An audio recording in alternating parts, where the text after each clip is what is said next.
All right, today we're going to walk through the Emporia Country Club course. Hole number one is it's got a new look to it than it has in the past. We're teeing off from the pool area, and that section of fence you see in front of you will be removed. The shot on this is going to be over the tree there on the right, and coming down in the middle of that little fairway area, you can see there that tall grass. It's kind of a different color there. You can see in the distance is all going to be OB. And anything left of the cart path there on the left is also OB. And the pond is relatively close to the basket. There on the left, I could see some people ending up in the pond right there. But for the most part, a lot of people are just going to be taking a 3 on this, on the first hole here at the Emporia Country Club. Hole number 2 is 549-foot par 4. It's relatively easy if you just play the shot for birdie. A couple of the bigger arms can maybe get up and down for the eagle, but not very likely. There's tall grass OB all down the left side, and it comes up to the pond. And then down the right side, you have the cart path. The best shot on this hole is just throw it down to this big tree you can see in the middle of the fairway. Usually like a fairway driver or a mid-range works pretty well. And it'll leave yourself with a couple 100-foot approach into the green for an easy 3. I'd say this is probably the easiest par 4 on the course. And then we go to one of the harder par 4s on the course. Hole number 4, 681 feet. This shot, I ended up going a little bit further left than I wanted. That fairway, the golf fairway you can see on the left, is actually out of bounds. I came pretty close to it. I stayed in bounds. But you want to make sure to keep it a little bit further right than I did on this, but not so far right that you go across the cart path you can see. So since I was really far left, I didn't really want to risk going up the left side of the fairway, so I chose to throw a more of a big spike hyzer just to get myself in position so I can get up and down for the easy par on this hole, which would be a 4. This angle here, you can kind of get a better idea of how close that fairway is to the basket. So it starts out pretty wide and then it really narrows down, and right at the basket it's probably only about 30 feet landing area. So your approaches into this are going to be a very important key to keep it nice and straight.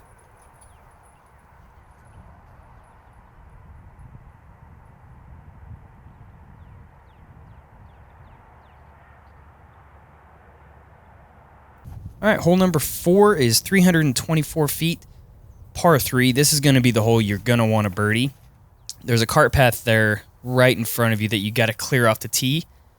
There's a bunker and a green, golf green there up on the right side, and it's really the only danger on the hole. You just want to play it over the top of that bunker on the right side of the fairway. And pretty much every shot I've thrown on this hole that I've had a nice hyzer line on over the top of that bunker you can see right there coming in, gets a pretty nice skip toward the basket. The only other trouble on the hole is there's the fairway just on the left side of the hole that is OB, but usually doesn't come into play. So this is one of those holes that you're going to want to get your deuce on and move on to the next hole.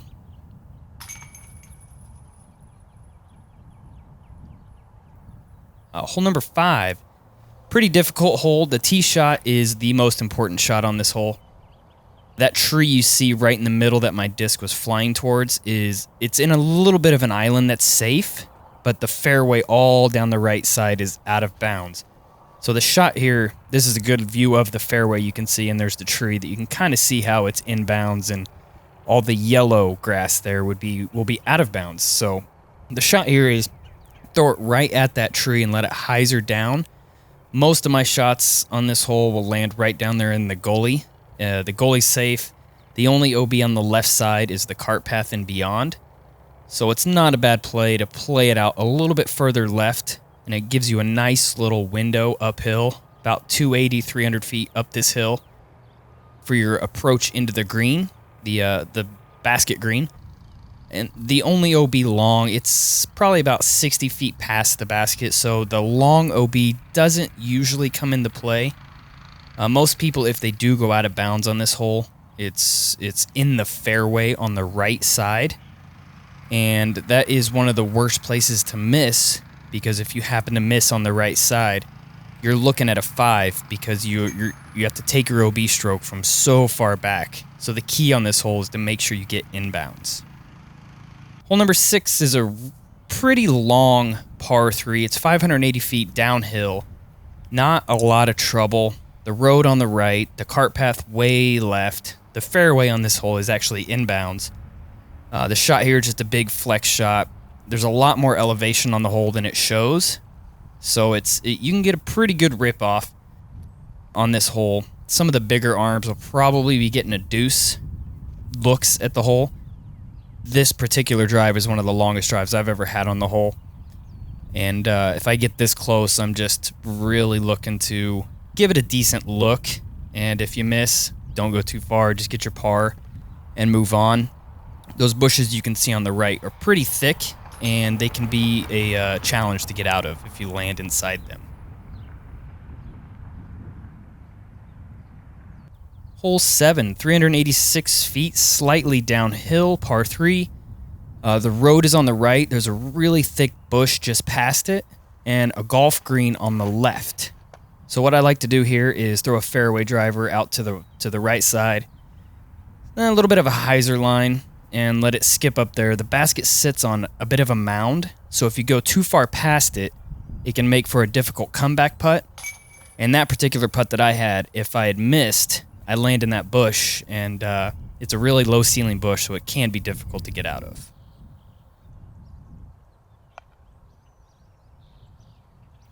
Hole number 8, 629 feet uphill. This happened to be another great tee shot I had on the hole here.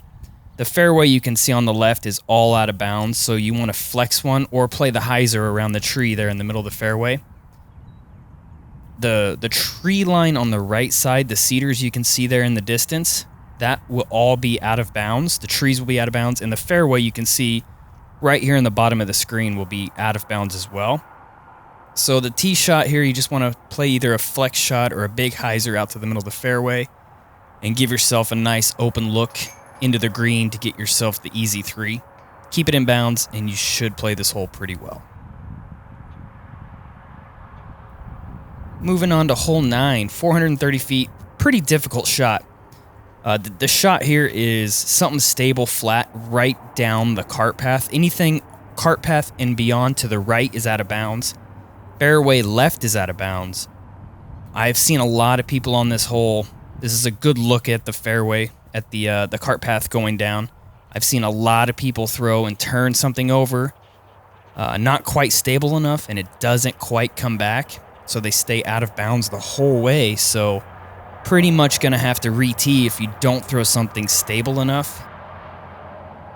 The fairway does slope from right to left, so naturally everything wants to skip to the left a little bit. And then that little creek you can see beyond the basket's out of bounds as well.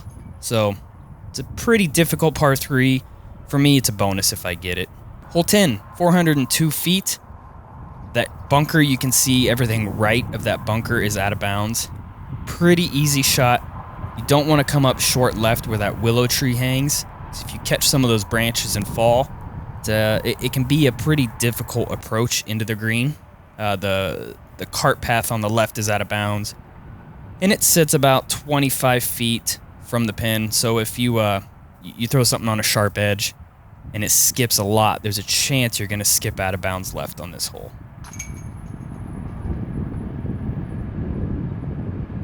Hole 11 is probably one of my favorite holes. There used to be some trees here on the front side that make it a little more difficult, but I really enjoy the roller here. The cart path and left is out of bounds, and the tree line on the right side is inbounds, but it might as well be out of bounds because if you happen to throw inside those trees, then it's pretty much going to take you a stroke or two just to get out. So really the shot here is just down the middle. You can throw the roller if you want, if you got faith that it's going to finish to the right, or you can just throw a nice little flex shot somewhere down in the middle of the fairway and play your approach into the green. This shot here was a pretty good shot for me. Left myself a nice jumper for eagle. Came up just on the right side, but I would never complain with a 3 on this hole 11. It's pretty difficult. There is a drop zone if you go OB off the tee. It's pretty tough up and down from that drop zone as well. So make sure you keep your tee shot inbounds. Hole 12, 364 feet, downhill blind shot. OB all down the left side of the fairway, all down the right side as well, where you can see these red stakes. Here's a better angle of it. You can see the red stakes all the way down past the basket. And the bunker and green, of course, golf green beyond the basket is OB as well. But I've never seen anybody get that far. The trees usually will stop you if you throw a shot a little bit harder than you wanted to. But you can see how close that OB there is on the right side. You just want to make sure to keep it nice and straight and don't finish right on this hole 12.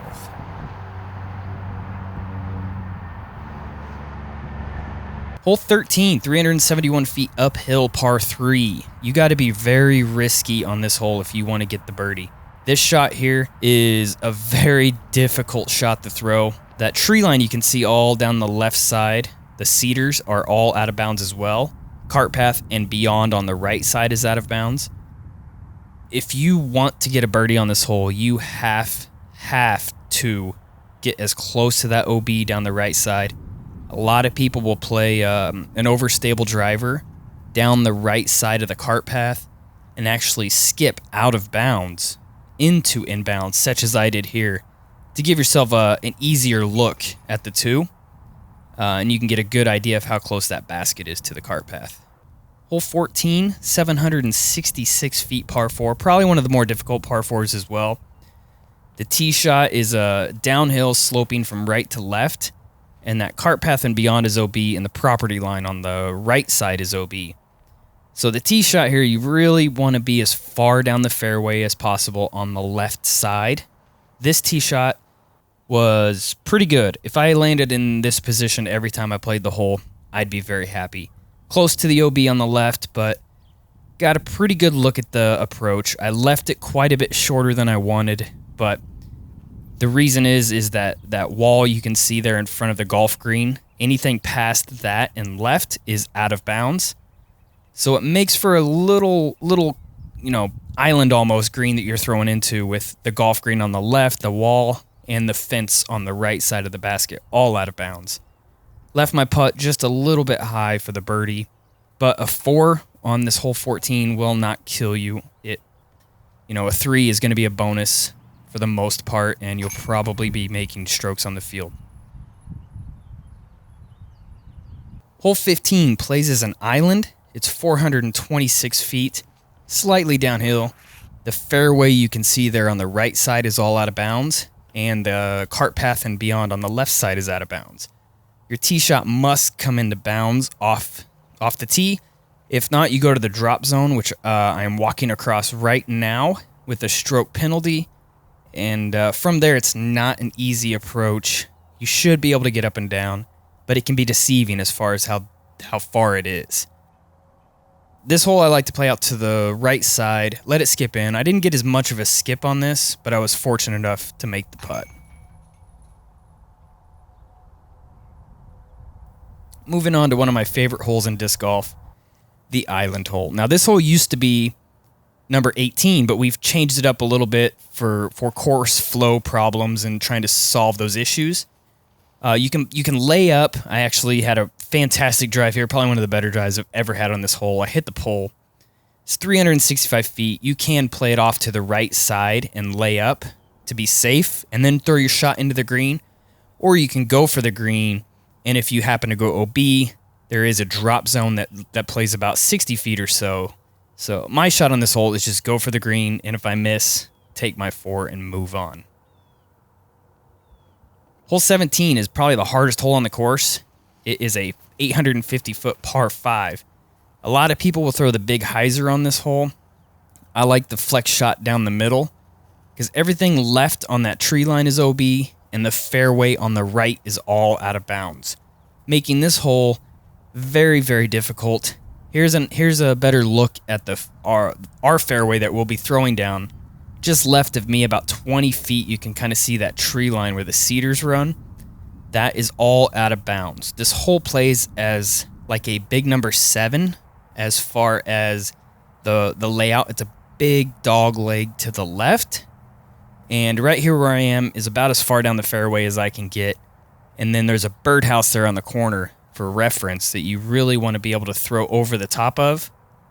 And just try to get as far up the fairway as possible and on the right side of the fairway. Here you can kind of tell how it really bends around, and there's the birdhouse I was referring to that you kind of want to throw your approach shot over the top of. And here's a good view of the green with the willow trees hanging down. You don't want to be too close to those willows. It'll make for some very, very difficult putts, very frustrating putts at times. So you want to be as far down on the right side as possible. This is a par 5, so this putt for 3 would have been amazing to hit. Matter of fact, I believe it would have been my first ever 3 on the hole. So if I forward this hole every time I played it, I would be perfectly fine with that, especially when the winds get gusty. So par 5, getting a 4 isn't going to kill you. The new hole 18, 858 feet uphill. Huge tee shot.